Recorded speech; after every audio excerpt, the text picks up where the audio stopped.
મહામુક્ત મુનિ અનંત અપારા. મહામુનિઓને મુક્તો તો અપાર છે, 1 2 કે 50 કે લાખ કરોડ નહીં, અનકાઉન્ટેબલ છે. પણ ભગવાન એક જ છે. કોણ છે? નર નારાયણ સમ નહીં કોઈ. એક જ છે નર નારાયણ. અને ભક્તો, નર નારાયણ આજ અવતારી, જુગ જુગ જન્મ લેત દુઃખ હારી. પતિત અનેક કરત ભવ પારા, સમજ દેખ જગ જૂઠ પસારા. વૈરાગ ચિંતામણીમાં કડી આવી હતી પણ દોડાવી ગયો તો ટાઈમ નતો, છેલ્લે આવી હતી. નર નારાયણ આજ અવતારી, જુગ જુગ જન્મ લેત દુઃખ હારી. નરનારાયણ કોણ છે?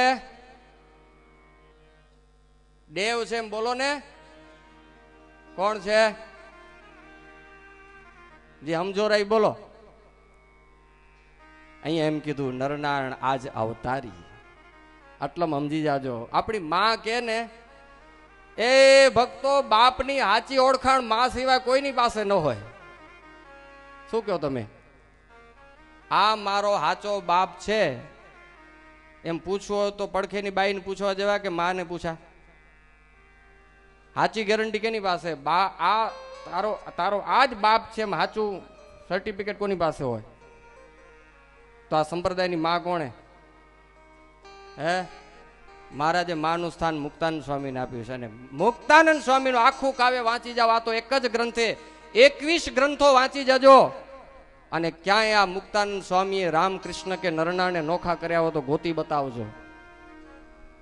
આ મુક્તાનંદ કાવ્યને આજે હંકોલીને રાખી દેવામાં એટલે જ આવ્યું છે કે નડેરું.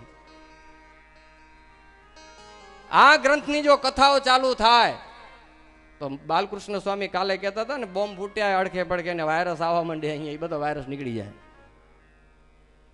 અને આવેરો સમય એનો એક બહુ સરસ વાત કરી હતી સ્વામી કે ખારું પાણી ને મીઠું પાણી બે ભેગું થઈ ગયું. એ લાંબાડી ભેગું નહીં રહે, પછી ખારું હેઠે જ બેહી રહેવાનું. હા. મહામુક્ત મુનિ અનંત અપારા, અતિ સમર્થ સબ વિશ્વ આધારા. નરનાળ ભગવાન તો કોણ છે? અતિ સમર્થ અને આખા વિશ્વનો આધાર એક જે છે ઈ આ નરનાળ ભગવાન છે. કેવી મુક્તાન સ્વામીના હૃદયમાં નિર્દોષ ઉપાસના છે ભાઈ. ને આપણે ઉપાસના માટે માથા કૂટી નાખી રહ્યા. હે, કેવા માથા કૂટી રહ્યા આપણે. કેટલા એના અભાવ, અવગુણ, રાગ, દ્વેષ, ઈર્ષા દેખાઈના ઝાડા ઉભા થઈ ગયા એક બાબત માટે. હો, આ મુક્તાન સ્વામીને પૂછો તો ખરા.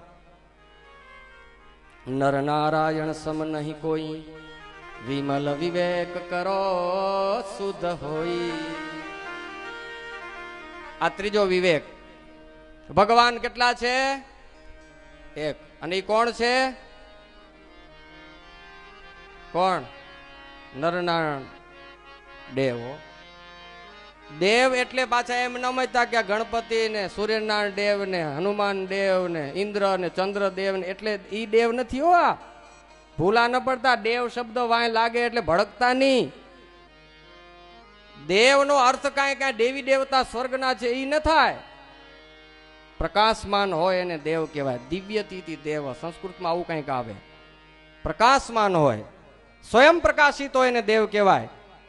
ભક્તો, આ વૃંદાવન વિહારી મહારાજ બેઠા. આ જો ઈ સાક્ષાત આપણા મહારાજી મોરલી ધારીને ઉભા. આપણા મહારાજ ઉભા. આ બાંસુરી બજાવીને ગોપીઓને ગેલી કરી હતી, મહારાજે કરી હતી ગેલી. કેને વિરોધ છે એનો? હે, આવો વિવેક શીખવાડે મુક્તાન સ્વામી. માં છે આપણી. ત્રીજા નંબરનો વિવેક